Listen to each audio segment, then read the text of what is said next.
So hey guys, I'm back with another video. So tonight's video is yet again another Chioma Chats video podcast edition. So by the title, we're going to be doing a compilation video of some very, very, very hot topics. On the docket tonight, we have Sukihana twerking on a child and needing jail time in my personal opinion, and I'm going to explain why. Kim Kardashian being called out for being the culture vulture that she is, and once again, taking a business idea from a black woman without giving proper credit, and Young Miami and Diddy's relationship being discussed on Young Miami's podcast and my overall opinions on that. Due to the nature of some of the topics in this video, I am aware that YouTube is probably going to flag this video and demonetize it. If you would like to support me, I have my Cash App up on the screen. This is not mandatory. This is not a request. It's just if you want to support me, you can do so in this way. I do enjoy making these videos regardless of what I get out of them, but we can't keep letting YouTube win and tone police me when I don't think I violate the rules. But hey, who am I? I will be transferring certain video topics to my Patreon account within the next week. I will share that link to my community tab and in upcoming videos. But if you would like to support me monetarily, you can do so here. I really thank you all for your support, and don't worry, I'll still be posting on YouTube regularly, and this will be my main stage. So we have some pretty good topics for tonight. You can label your comments topic 1, topic 2, and topic 3 in the comment section down below, and let me know your thoughts on all of them. So without further ado, let's get right into this video. So the first topic on tonight's docket is Sukihana being called out for a very racy and disgusting music video that she put out as of recent. I was going to do a separate video on this, but I have talked about her twice already and can't believe that somehow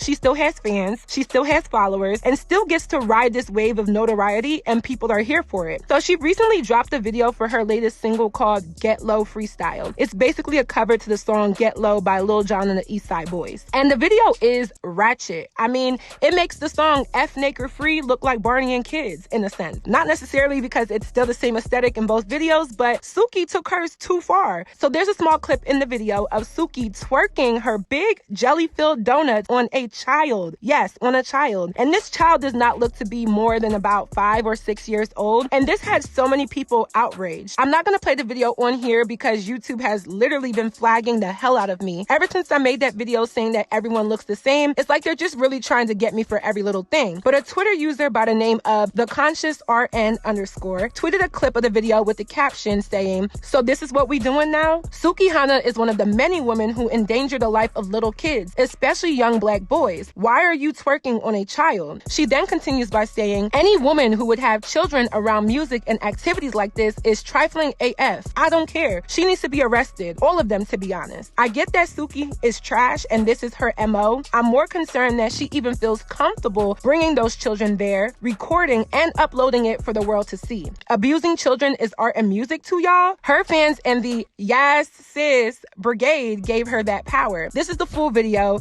Go tell her how you really feel, then report the video for child abuse and endangerment. Now, I agree with what she said, and the term Yes Sis Brigade is definitely something I'm implying into my commentary from now on. I've been trying to think of a word or phrase of when a group of internet women praise, big up, or show overwhelming support for nonsensical nonsense, and the Yes Sis Brigade is definitely exactly what I'm going to reference that as. So thank you to the conscious RN_ because that's her words, but I definitely think it applies to why a lot of BS gets a pass these days. So many people are saying yes to the actions, activities, and mannerisms that deserve a big thumbs down. It is more than self-explanatory to state that Sukihana's very pedophilic actions are wrong. Even a high schooler could tell you that. What I think is even more wrong is the fact that grown women / grown adults are turning a blind eye to this because we are in this era of let people do what they want. Like, shut up. It always sounds so dumb. I think people who say that in the comments know that that's their only response to knowing that something is wrong, but not wanting to be held accountable for whatever it is. And I'm sick of hearing that phrase. I'm sick of people trying to excuse behavior that is downright unacceptable, irresponsible, maybe a bad look for a certain demographic or genre, and write it off as just being a personal choice. Everybody has free will to do what they want, but some things can still get labeled as wrong or immoral or hurtful. I have free will to go rob my local gas station. I can do whatever I want, but there will be consequences and labels for my actions if I do. So I do think Sukihana is almost a mascot for the degenerate ghetto black woman, and she gets a lot of praise, and I could never understand why, because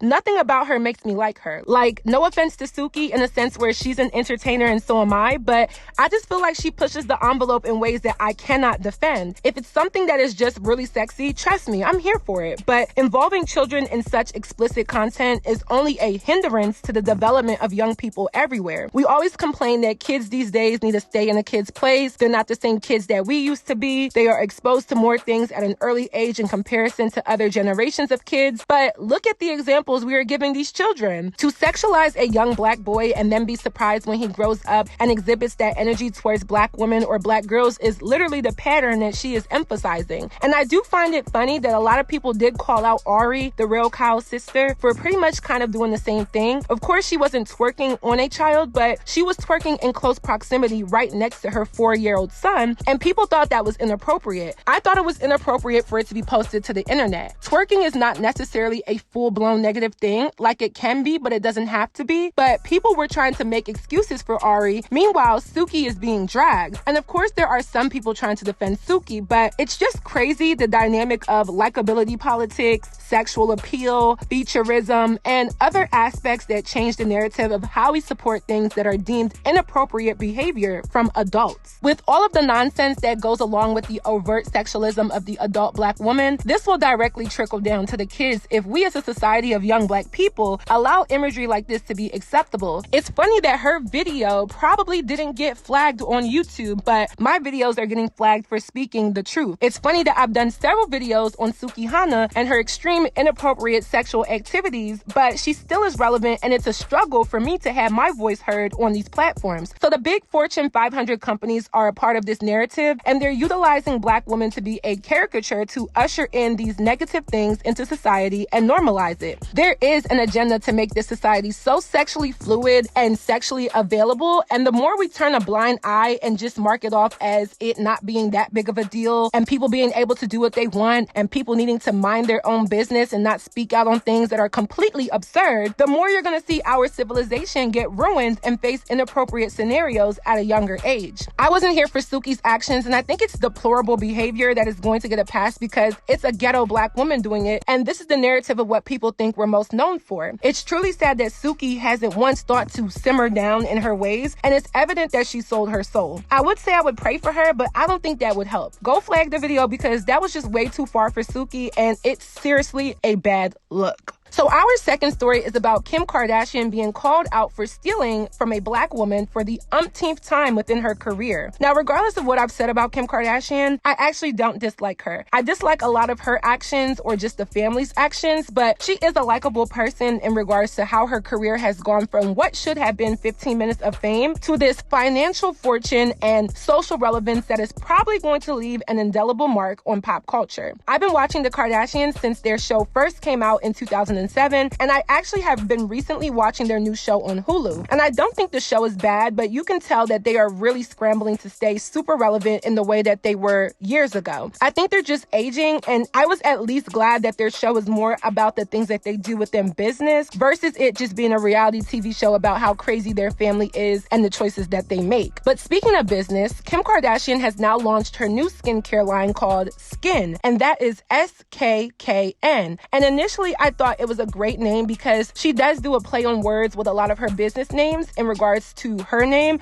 but little did my little tell self know that there's another black woman with the same exact business name with the same play on words and the same genre of products. So everybody's favorite playgirl, Lori Harvey, has a skincare brand called Skin, and that is SKN, and it didn't take long for social media to call out Kim for the copycat antics. I think it's a joke that the Kardashians are so rich, so famous, so well connected, and so enamored in business culture through beauty that they still make these rookie mistakes. They still don't research enough of the industry that they're tapping into to make sure that these instances don't occur. They still don't understand how hurtful and offensive it is to other business owners, specifically black female business owners, that they keep getting ripped off by the Kardashians to fill their corporate agendas. The Kardashians will forever be set in life. None of their kids, grandkids, and grandkids of the grandkids will ever have to suffer for money or resources in life. So I don't understand why this happens, and I think it's about time that somebody really makes an example out of them. I think people are afraid to go after the Kardashians because of the name, their money, and their power, which is completely understandable. And somebody like Lori Harvey is probably probably not going to make a big deal out of this because she's rich, she's established, and I don't think she cares that much. But the energy that we as regular people have about this is noteworthy because it can happen to anybody, big or small. And in past times, this has happened to a lot of small creatives that the Kardashians either settled with out of court for X amount of dollars or eventually shifted their brands to make sure there's no business discrepancies.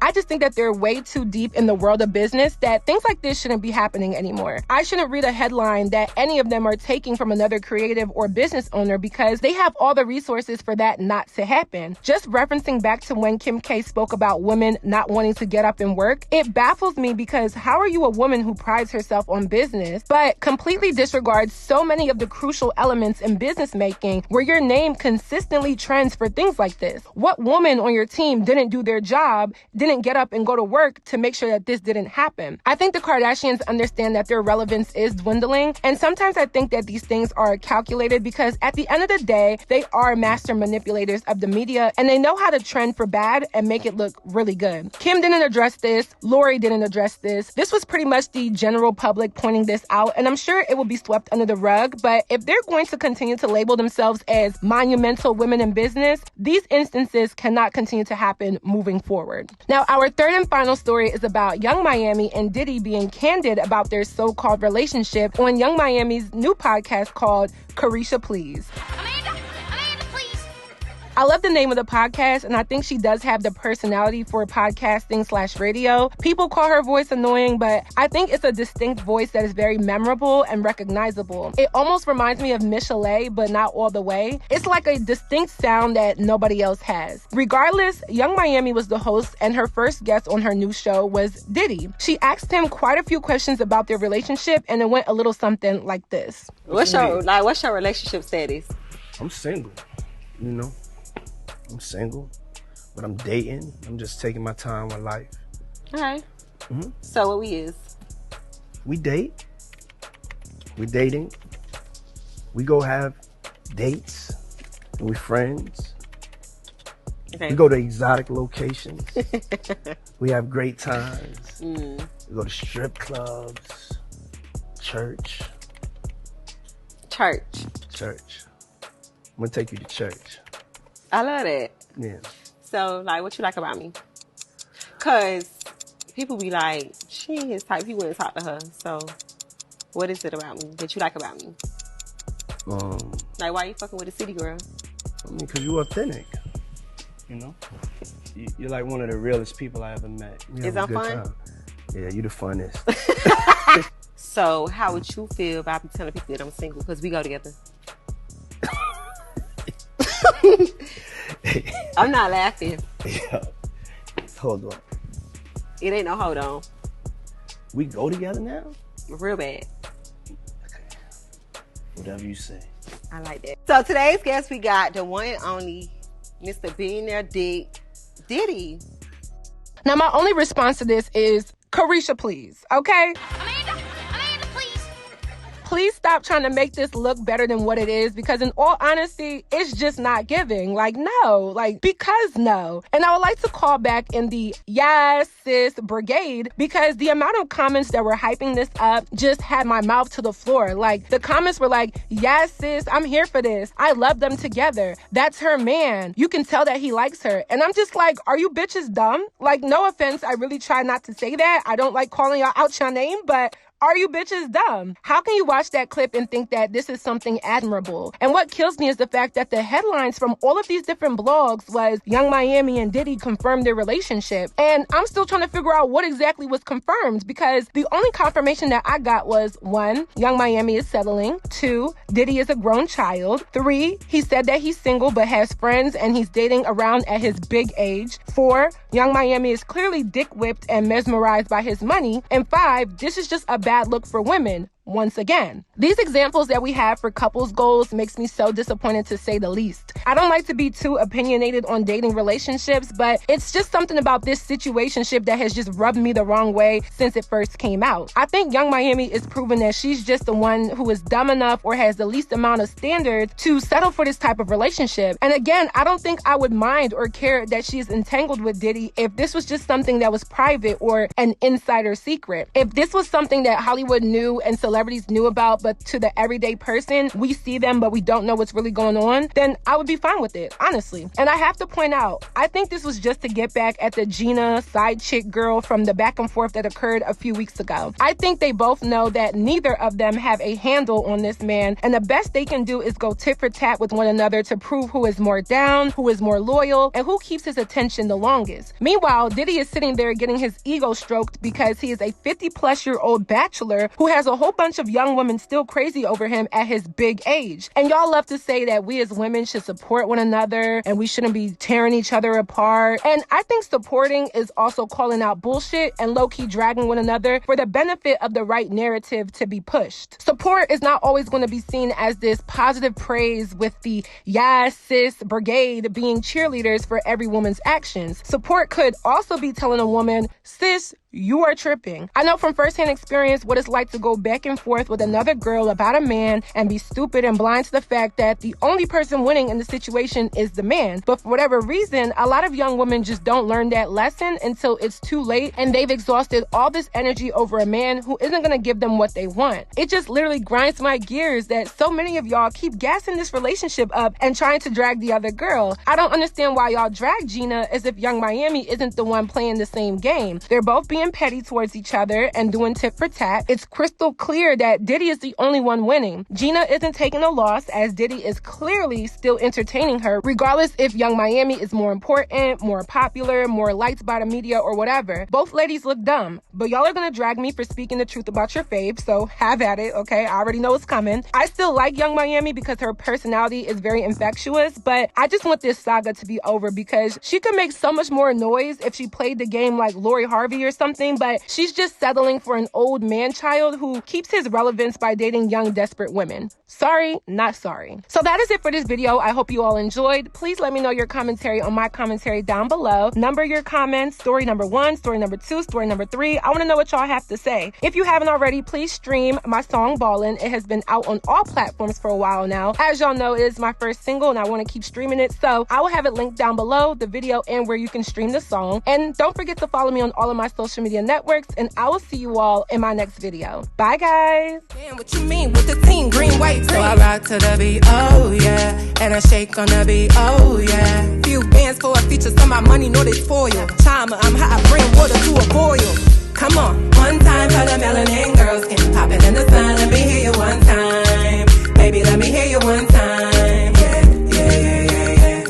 One time for the African girls, and you know we get it done. Let me hear you one time. Ladies, let me hear you one time. Yeah. One shot, two shot, come on, baby, come on. Put your hands to the top, come on, ladies, come on. Skin popping in the sun, come on, baby, come on. Brown girl, you the one, and they know we get on. One shot, two shot, come on, baby, come on. Put your hands to the top, come on, ladies, come on. Skin popping in the sun, come on, baby, come on.